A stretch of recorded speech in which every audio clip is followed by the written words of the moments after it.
વિદ્યાર્થી મિત્રો, નૂતન વિદ્યાપીઠ મહુવા જિલ્લો ભાવનગર આપ સર્વેનું હાર્દિક સ્વાગત કરે છે. હું રણજીત રાઠોડ. મિત્રો, ધોરણ 9 ની અંદર વિજ્ઞાનમાં છેલ્લે આપણે પ્રકરણ 8 ગતિની શરૂઆત કરેલી અને ગતિમાં આપણે જોયેલું કે ઘણા પદાર્થો છે એ સ્થિર અવસ્થામાં હોય છે, ઘણા પદાર્થો ગતિમાન અવસ્થામાં હોય છે.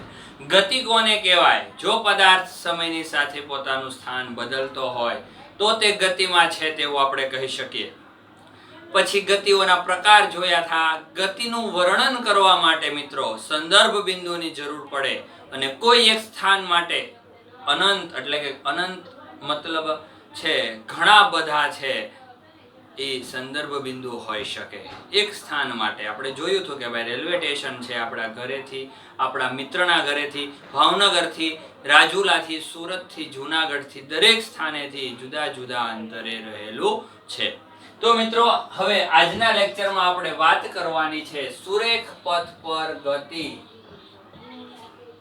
સુરેખ પથ પર ગતિ. ગતિ છે વર્તુળાકાર પથ પર હોઈ શકે, ચાક ગતિ હોઈ શકે છે, કંપન ગતિ હોઈ શકે, પણ આપણે અત્યારે સુરેખ પથ પર ગતિનો અભ્યાસ કરવાનો છે. મિત્રો, સુરેખ પથ પર ગતિ એટલે તો કે સીધા માર્ગ પર ગતિ. જો કોઈ પદાર્થ સીધા માર્ગ પર ગતિ કરતો હોય, એક જ દિશામાં ગતિ કરતો હોય તો તે સુરેખ પથ પર ગતિ કરે છે તેવું કહી શકાય. તો મિત્રો, આપણે છે એ સુરેખ ગતિ છે એનો અભ્યાસ એક ઉદાહરણ દ્વારા કરીએ. તો અહીંયા આપણે કોઈ પદાર્થ છે અહીંથી ગતિની શરૂઆત કરે છે. માનો કે આ બિંદુ O છે, O થી શરૂઆત કરે છે. હું અહીંયા તેનો સુરેખ માર્ગ છે ડ્રો કરું છું.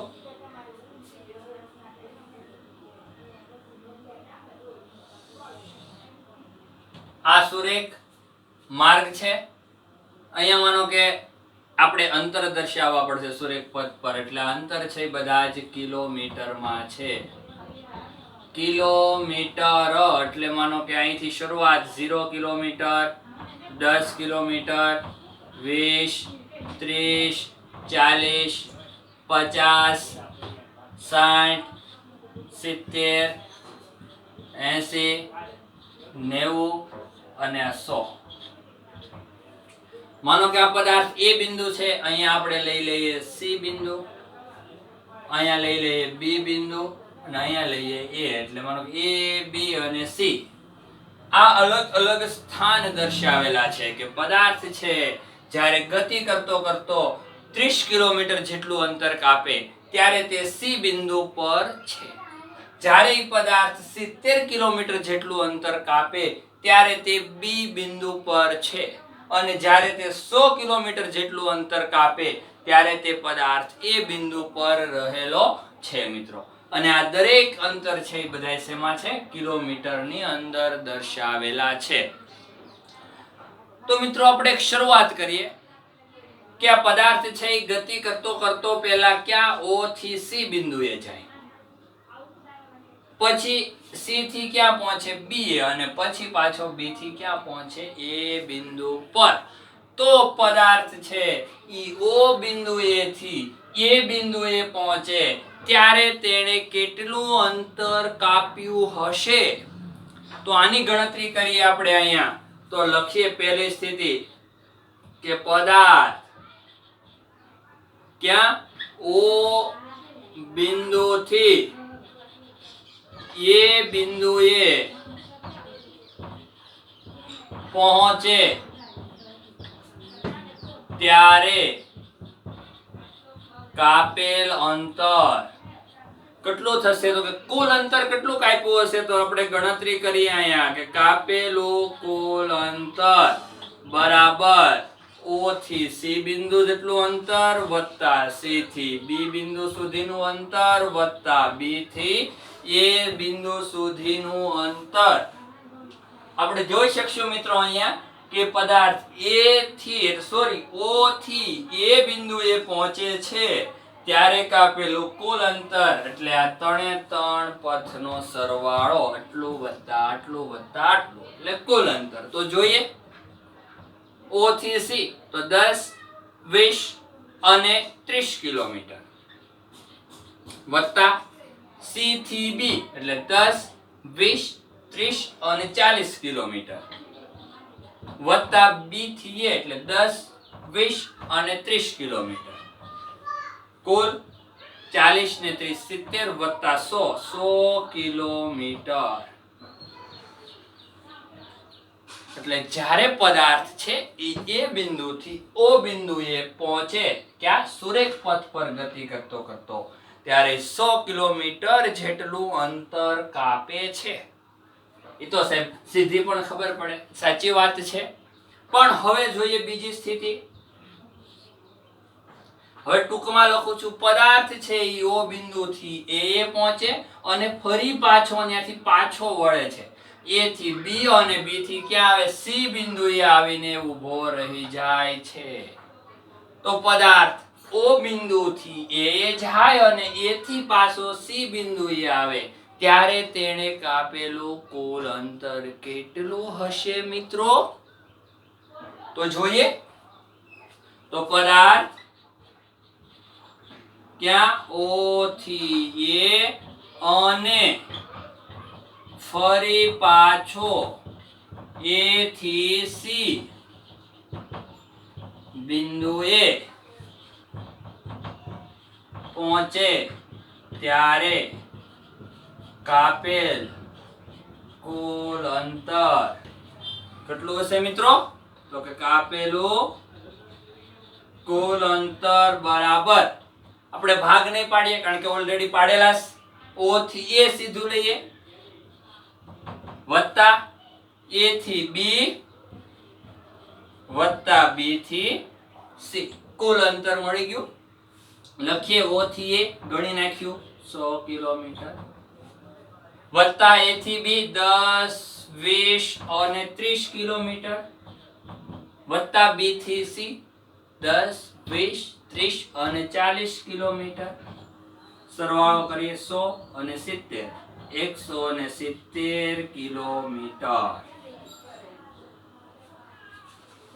હવે હજી એક સ્થાન લઈએ મિત્રો.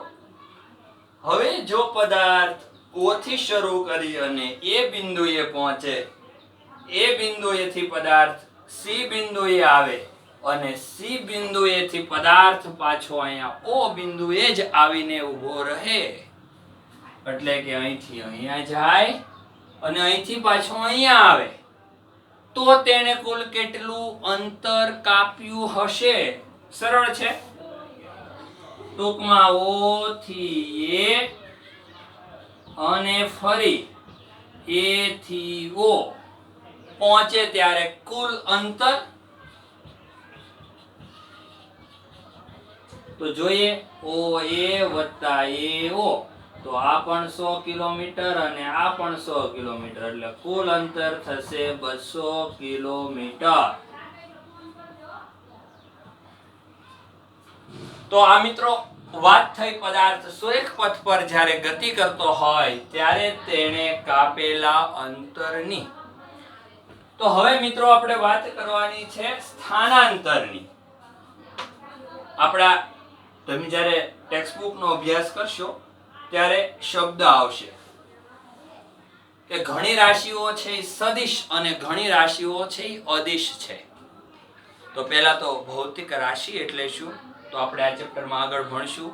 અંતર આવશે, સ્થાનાંતર, વેગ, પ્રવેગ, બધી જ વસ્તુ આવશે. એ રાશિઓ છે. અને સદિશ અને અદિશ કોને કહેવાય? રાશિઓના બે પ્રકાર છે. એક છે સદિશ રાશિ અને બીજું છે અદિશ રાશિ. આનો અભ્યાસ મિત્રો કરશું આપણે આગળ, પણ અત્યારે શબ્દ આવશે એટલે કન્ફ્યુઝન ન થાય એટલા માટે ચર્ચા કરીએ છીએ કે આ સદિશ રાશિ એટલે એવી રાશિ કે એ રાશિનું આપણે વર્ણન કરવું હોય. ઉદાહરણ તરીકે વર્ણન એટલે જો કર્યું આપણે અંતર છે કે રાશિ છે ને અંતરનું વર્ણન આપણે કર્યું કે કેટલું અંતર કપાણું, એનું આપણે વર્ણનાત્મક રજૂઆત કરી. તો એ વર્ણન કરતી વખતે માત્ર ને માત્ર અહીંયા આપણે શું દર્શાવ્યું? અંતરનું મૂલ્ય. ઈ અંતર કઈ દિશામાં કપાણું છે તેની આપણે વાત કરી નથી. એટલે માત્ર જે રાશિને દર્શાવવા માટે માત્ર અને માત્ર મૂલ્યની જ આવશ્યકતા હોય, એમાં દિશા દર્શાવવાની જરૂર હોતી નથી. તો એવી રાશિ છે એને અદિશ રાશિ કહેવાય. માત્ર ને માત્ર મૂલ્યની જ જરૂર પડે. અને જે રાશિને દર્શાવવા માટે મૂલ્ય ઉપરાંત દિશાની જરૂર પડે, એટલે બંનેની જરૂર હોય, કઈ દિશામાં અંતર કાપ્યું અને કેટલું અંતર કાપ્યું, તો એવી રાશિઓને સદિશ રાશિ કહે છે. તો અહીંયા અંતર છે એ અદિશ રાશિ છે. હવે મિત્રો આપણે વાત કરવાની છે સ્થાનાંતરની. હવે વાત કરશું સ્થાનાંતર. આપણે આ મુદ્દાને ધ્યાનમાં રાખીને જ વાત કરવાની છે. અહીંયા આ મુદ્દાને ધ્યાનમાં રાખીને વાત કરવાની, એટલા માટે બોક્સ બનાવું છું અહીંયા. અને અહીંયા આપણે આ મુદ્દા, ત્રીજા મુદ્દાને ધ્યાનમાં રાખીને વાત કરવાની છે. તો મિત્રો પહેલો જ પ્રશ્ન થાય, સાહેબ સ્થાનાંતર એટલે શું? કોને કહેવાય સ્થાનાંતર? તો મિત્રો જો કોઈ પણ પદાર્થનો ગતિપથ છે, એમાં ઈ પદાર્થે કેટલું અંતર કાપ્યું તેવું જો આપણને પૂછવામાં આવે તો આપણે આ રીતે છે ઈ જવાબ દઈ શકશું. પરંતુ જો તમને પૂછવામાં આવે કે આ માર્ગ દરમિયાન આ પથ પર ઈ પદાર્થે કેટલું સ્થાનાંતર કર્યું છે, તો સ્થાનાંતર શોધવા માટે પહેલા સ્થાનાંતર વિશે આપણને માહિતી હોવી જરૂરી છે. આ બંને એક નથી. ઘણા વિદ્યાર્થીને પ્રશ્ન થશે, બંને એક જ નહીં, તદ્દન જુદા છે બંને. તો સ્થાનાંતર એટલે મિત્રો કોઈ પણ પદાર્થ છે એનું પ્રારંભિક સ્થાન, પ્રારંભિક સ્થિતિ, કોઈ પણ પદાર્થ છે એની શરૂઆત અને સ્થિતિ અને અંતિમ સ્થિતિ બંને વચ્ચેના લઘુત્તમ અંતર છે ને મિત્રો સ્થાનાંતર તરીકે ઓળખવામાં આવે છે. ઉદાહરણ તરીકે વાત કરીએ કે પદાર્થ O બિંદુથી ક્યાં પહોંચે? એ બિંદુ સુધી, એટલે અહીંથી અહીંયા સુધી. તો શરૂઆતની સ્થિતિ એટલે આ સ્થિતિ અને અંતિમ સ્થિતિ એટલે કે આ સ્થિતિ. તો બંને વચ્ચેનું આ લઘુત્તમ અંતર એને કહેવાય આ પદાર્થ છે તેનું સ્થાનાંતર મિત્રો. તો અહીંયા જોઈએ કેટલું સ્થાનાંતર થયું, તો જોઈએ અંતિમ સ્થાન એટલે અહીંયા અંતિમ સ્થિતિ માઈનસ પ્રારંભિક સ્થિતિ. સ્થાન પણ લખી શકાય, તો આપણે સ્થાન લખીએ તો વધારે અનુકૂળ આવશે, કારણ કે સ્થિતિ નહીં જોઈએ આપણે. અંતિમ સ્થાન માઈનસ પ્રારંભિક સ્થાન. અંતિમ સ્થાન માઈનસ પ્રારંભિક સ્થાન વચ્ચેનો તફાવત એટલે કે ઈ બે બિંદુ વચ્ચેનું લઘુત્તમ અંતર તેને કહેવાય સ્થાનાંતર. તો જોઈએ અંતિમ સ્થાન એટલે A, પ્રારંભિક સ્થાન એટલે O. અંતિમ સ્થાન એટલે કેટલું અંતર? 100 કિલોમીટર. પ્રારંભિક સ્થાન એટલે 0, તો 100 - 0 એટલે અહીંયા થઈ ગયું 100 કિલોમીટર. એટલે અહીંયા આ સ્થિતિમાં પદાર્થનું સ્થાનાંતર કેટલું મળ્યું મિત્રો આપણને? 100 કિલોમીટર. બંને સમાન, અંતર પણ 100 કિલોમીટર અને સ્થાનાંતર પણ 100 કિલોમીટર જ મળે છે. તો હવે બીજી સ્થિતિ પર નજર કરીએ. પથ O થી A અને ફરી પાછો A થી ક્યાં આવે છે? C પર. તો O થી A અને A થી પાછું C પર. C પર અહીંયા આવે છે, એટલે પ્રારંભિક સ્થાન આ થઈ ગયું ને અંતિમ સ્થાન C. તો અહીંયા આપણે સ્થાનાંતરની વાત કરીએ આ માર્ગ પર, તો અંતિમ સ્થાન અને પ્રારંભિક સ્થાન, તો અંતિમ સ્થાન C અને પ્રારંભિક સ્થાન O. C એટલે 30 કિલોમીટર ને O એટલે 0. તો આ સ્થાન પર એનું સ્થાનાંતર મળે છે આપણને 30 કિલોમીટર. આ બંને જુદું છે મિત્રો. જો અંતર છે 170 કિલોમીટર, જ્યારે સ્થાનાંતરનું મૂલ્ય માત્ર અને માત્ર 30 કિલોમીટર જ મળે છે. હજી આગળ નજર કરીએ એટલે થોડોક સ્પષ્ટ થાય. ત્રીજી સ્થિતિ માટે પ્રારંભિક સ્થાન પણ O અને અંતિમ સ્થાન પણ O. તો O minus O મતલબમાં 0 minus 0 એટલે 0 કિલોમીટર. જ્યારે અંતર મળતું હતું 200 કિલોમીટર. એટલે મિત્રો સ્થાનાંતરનું મૂલ્ય છે જો પદાર્થ ગમે તે માર્ગે ગતિ કરે પણ જો છેલ્લે ઈ જ સ્થાન પર આવીને જ ઊભો રહે, એટલે અંતિમ સ્થાન અને પ્રારંભિક સ્થાન એક જ હોય, તો મિત્રો સ્થાનાંતરનું મૂલ્ય હંમેશા 0 મળે છે. સ્થાનમાં થતો ફેરફાર એટલે સ્થાનાંતર. ફેરફાર જ નથી થતો, ત્યાં ને ત્યાં જ છે, એટલે સ્થાનાંતર 0. હા, અંતર છે 200 કિલોમીટર. અંતર એટલે ટોટલ પથની લંબાઈ ગણવાની. ટોટલ પથ 3 રાઉન્ડ મારે તો 3 વખતના પથની લંબાઈ તમારે માપવી પડે, ઈ તમને મળે અંતર. પણ સ્થાનાંતર જો છેલ્લું સ્થાન ઈને ઈ જ હોય તો સ્થાનાંતરનું મૂલ્ય કેવું આવશે? હંમેશને માટે 0. હવે જો પદાર્થ હજી આગળ વાત કરીએ મિત્રો, O થી A, A થી પાછો O અને ફરી પાછો જો પદાર્થ આ દિશામાં આગળ ચાલે, માનો કે અહીંથી 10 કિલોમીટર ચાલે, તો મિત્રો અહીંયા સ્થાનાંતરનું મૂલ્ય આપણને કેટલું મળશે? તો અહીંયા સ્થાનાંતરનું મૂલ્ય ઋણ આવશે, કારણ કે અંતિમ સ્થાન માઈનસ પ્રારંભિક સ્થાન 0 minus 10, એટલે જવાબ આવશે -10. મતલબ સ્થાનાંતરનું મૂલ્ય કેવું છે? ઋણ. તો જોઈએ મિત્રો કે સ્થાનાંતરનું મૂલ્ય ધન પણ હોય, 0 પણ હોય અને ઋણ પણ હોય, એટલે ધન, ઋણ કે શૂન્ય હોઈ શકે, પરંતુ અંતર છે એ ક્યારેય 0 હોતું નથી. અંતર ક્યારેય ઋણ હોતું નથી. અંતર તો માત્ર ધન જ મળે, જે કંઈ મળે. એટલે સ્થાનાંતરનું મૂલ્ય ધન, ઋણ કે શૂન્ય હોઈ શકે, પણ અંતરનું મૂલ્ય છે એ તો હંમેશને માટે કેવું રહેવાનું? ધન જ રહેવાનું છે. સ્થાનાંતર ધન, ઋણ કે શૂન્ય હોઈ શકે. ખૂબ અગત્યનો પ્રશ્ન છે. બીજી વાત કે જો પદાર્થ સુરેખ પથ પર ગતિ કરતો હોય, આગળ પાછળ કોઈ દિશા ન બદલતો હોય, સાઈડ માત્ર અને માત્ર સીધા પથ પર જ ગતિ કરે, તો કોઈ પણ ક્ષણે આ અંતર અને સ્થાનાંતર બંને કેવા આવવાના છે? સમાન. કારણ કે પથ સુરેખ છે, પાછળ નથી આવતો પદાર્થ, સાઈડમાં નથી જતો, નીચે નથી આવતો, એટલે બંને સમાન જ આવશે.